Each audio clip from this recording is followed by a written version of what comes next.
গুরুত্বপূর্ণ ছিল। প্রিয় দর্শক, আমি আর কথা বাড়াবো না, চলুন আমরা শুনে নেই সেই অডিওটি।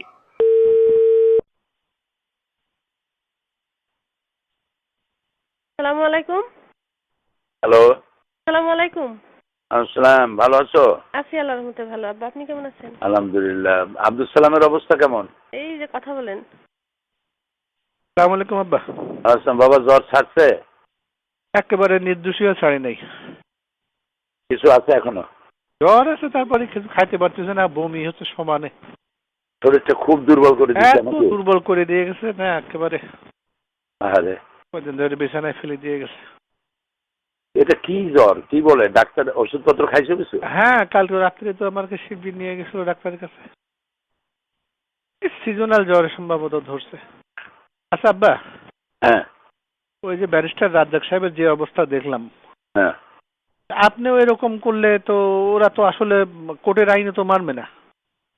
আরে করুক আর না করুক, আমাদের চেষ্টা যা আছে তা করতে করতে কি? তা ঠিক। মানুষের হাতে চেষ্টা যা আছে মানুষ তো তা করে। তারপরে চাঁদপুরে কার একজন মাহফিল হচ্ছিল, সেখানে হয়তো এই যে শাহতলির পীর সাহেবের মাহফিল, সেটা হতে দেয় নাই। হতে দেয়নি।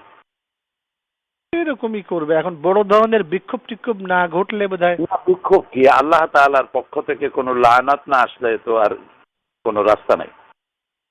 আল্লাহু আকবার।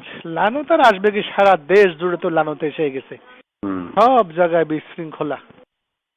কি একটা আতঙ্ক ছড়াই দিল ইংলিশ মিডিয়াম স্কুলগুলার নাম করে সারা এই যে এটা নিজের পায়ে নিজেরা কুড়াল মারা, এই যে কাজটা করতেছে। এখন বিদেশে যে শ্রম বাজার আছে, তারা জঙ্গি দেশের লোকদেরকে নেবে কেন? বরং যা আছে সেগুলো ফেরত পাঠাবে। এই চিন্তা তো মাথায় থাকা উচিত। এই চিন্তাও তো তারা করে না যে প্রায় 1 কোটির মতো লোক বিদেশে চাকরি করে, ওই লোকগুলোর অবস্থা হবে কি? সেনাবাহিনীর হাজার হাজার লোকরা বাইরে আছে, তাদের সম্পর্কে লোকেরা ধারণা নেবে কি যে পুরোটা জঙ্গি দেশ। এটা নিজের দেশের এমন বদনাম মানুষও করে। এটাই যদি ওরা ভাবতো ক্লিনটনের সময় ওই সেই বই লেখি ছাড়তো নাকি? আহারে আল্লাহ, এইভাবে নিজের কপাল নিজেরা পোড়ায়। এরা কোনোদিনই দেশের তুমি সম্পর্কে রাস্তায় গেলে যা দেখবা, চতুর্দিকে খালি বালির পাহাড়, বালুর বস্তা, যেদিকে তাকাবা সেদিকে। পত্রিকাতে দেশ একটা যুদ্ধের প্রস্তুতি চলছে। তাই তো দেখতেছি, পত্রিকায় দেখতেছি তো এরকম। খোদার লানত। আর ওই ভারতের জন্য এখন দেশটাকে টেক ওভার করা খুব সহজ হয়ে গেল। একদম ভারত এবং আমেরিকার জন্য এটা আফগান বানাবার একটা পুরা প্লট এবং আন্তর্জাতিক সমর্থনও পাবে। ঠকাবার জন্য সাহায্য করো। হ্যাঁ, এটা বলবো আর কি।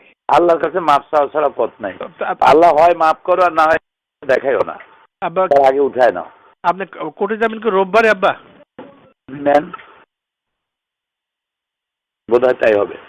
ও আমরা এদিকে শাকিল এদিকে বেটা, ওই যে আপনার ওয়েবসাইটে আব্বা আল্লাহর রহমত, শাকিল বসে কি করে গোতাগুতি করতে করতে একেবারে আপনার সকল বই ঢুকানোর ব্যবস্থা ওর মাথায় আল্লাহ কি দিছে, ও পারছে। আমি যেটা পারি নাই ও পারছে আব্বা।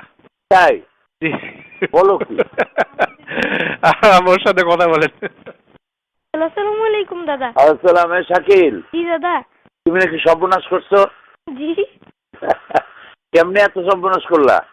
জি ইনশাআল্লাহ রহমত দাদা। দাঁড়াও। দাদা আপনি ভালো আছেন? হ্যাঁ, আল্লাহ ভালো রাখছে।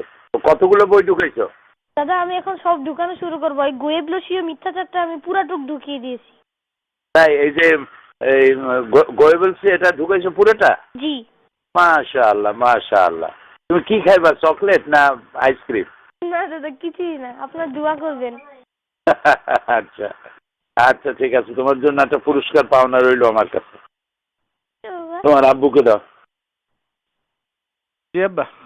বললাম যে তুমি কি খাইবা, চকলেট আইসক্রিম? না, ও একা একা বসে বসে কেমনে অনেক কিছু বের করে হঠাৎ বলতে যে আব্বা আমি পারছি না। আল্লাহর মেহেরবানি, তোমার জ্বর হোক আর যাই হোক, বাচ্চাগুলো তোমারে আল্লাহ ভালো ভালো বাচ্চা দিচ্ছে। আমি বললাম যে বাংলাটা তুমি সুস্থ হও, তাড়াতাড়ি ভালো হয়ে যাও।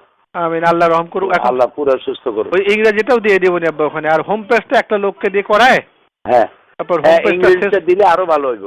না, ইংরেজিটাও দিয়ে দেবো না, আর হোম পেজটা করায় এ করে তারপরে সকল বই দেওয়ার আগে একটা প্রিয়াম্বল দেওয়া লাগে, একটা ভূমিকা। জি জি জি জি, এগুলো দিয়ে দেবো আব্বা সব, প্রত্যেকটা বইয়ে একটু ছোট ছোট ভূমিকা দিয়ে দেবো ইনশাআল্লাহ। ঠিক আছে, শুকরিয়া। আচ্ছা আব্বা, ভালো থাকো। আল্লাহ তোমাকে সুস্থ করুন। আমিন আমিন।